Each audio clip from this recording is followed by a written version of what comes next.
This next video I'm going to go over dining options. So right down here, so we are on the quick order menu, which means that we didn't assign a table number, we didn't assign any dining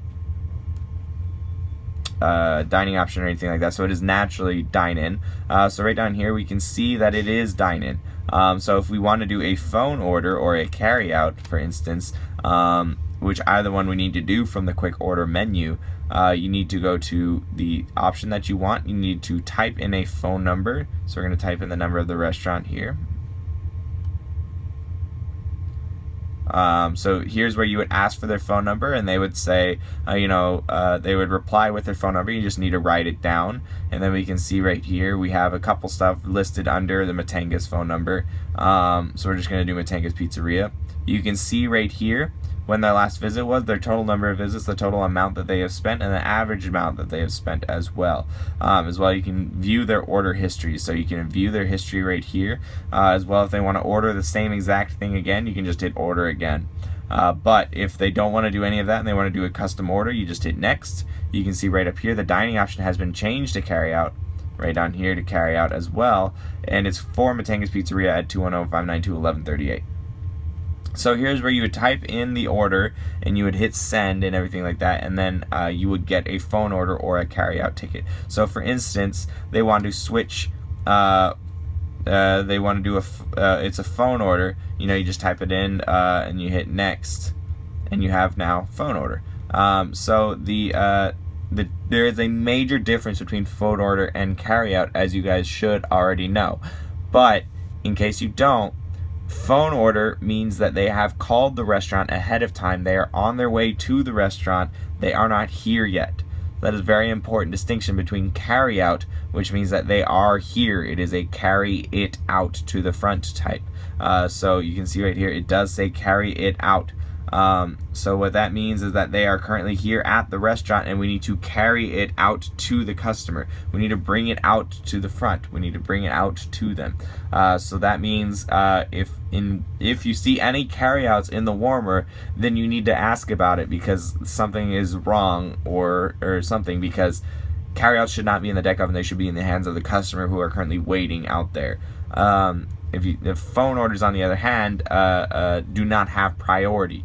So kitchen, just so you guys know, have a priority when making orders. They make dine-ins and carry-outs first. They always make dine-ins and carry-outs first. Then it's phone orders and deliveries. So if something is rung up as a phone order and it's supposed to be a carry-out, that means they will make every other dine-in and carry-out order before they make the phone order, which means that you're going to have like a 20 to 25 minute carry-out time, which means that they're not going to be very happy with you. Whereas if you run it up as a carry-out order, it's going to be more like a 10 to 15 minute carry-out or wait time. So they're going to be a little bit more pleased with you. So you need to make sure that you are selecting the right type of dining option. The last thing I wanted to go over was delivery. So if you're taking a phone order and someone wants a delivery, you come down here to your dining option, you change it to delivery right here, and then you would type in their phone number again. Except this time they have a additional step in the address. So for instance right here, if you type in, let's change this to something that is not in the system, this is what would happen. So this is not a number saved in the system. This is not a returning customer. This is a new customer. So we type in the name. We're going to do test. We're going to type in the address, so we can do the address of the restaurant.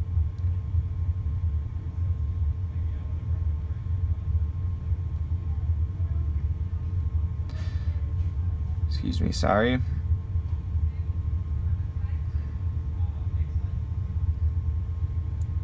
City and zip code. So you would need to ask for all of this information.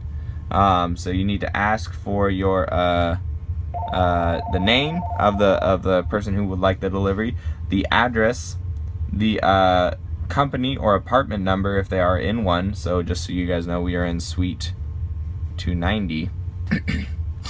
The city, the zip code, and then if they have any other delivery notes or anything like that. So if someone says drive safe, then do drive safe. Or if, for instance, they have a gate code, you type in gate code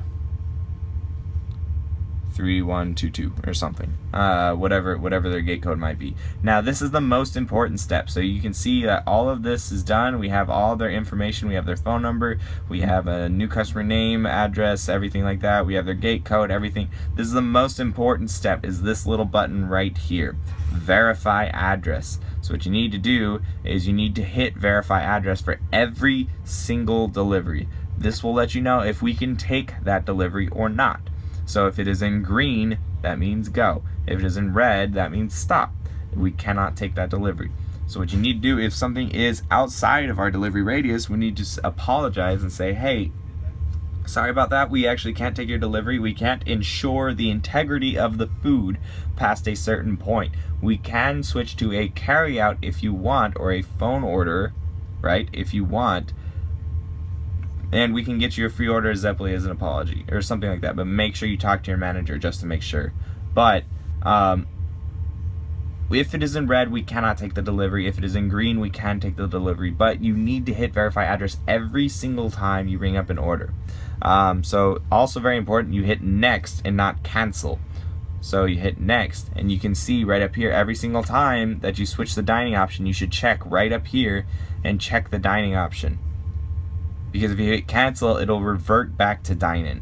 So if you hit cancel on accident, everything that you ring up, let's say they want like a 20-inch cheese pizza or something like that, you ring up a 20-inch cheese pizza, it will stay dine-in. So they will make a 20-inch cheese pizza for dine-in, and everyone will be confused because that's supposed to be for delivery. The customer will be upset because they don't have a pizza, and then the manager will more than likely be upset because there was a mistake in an order.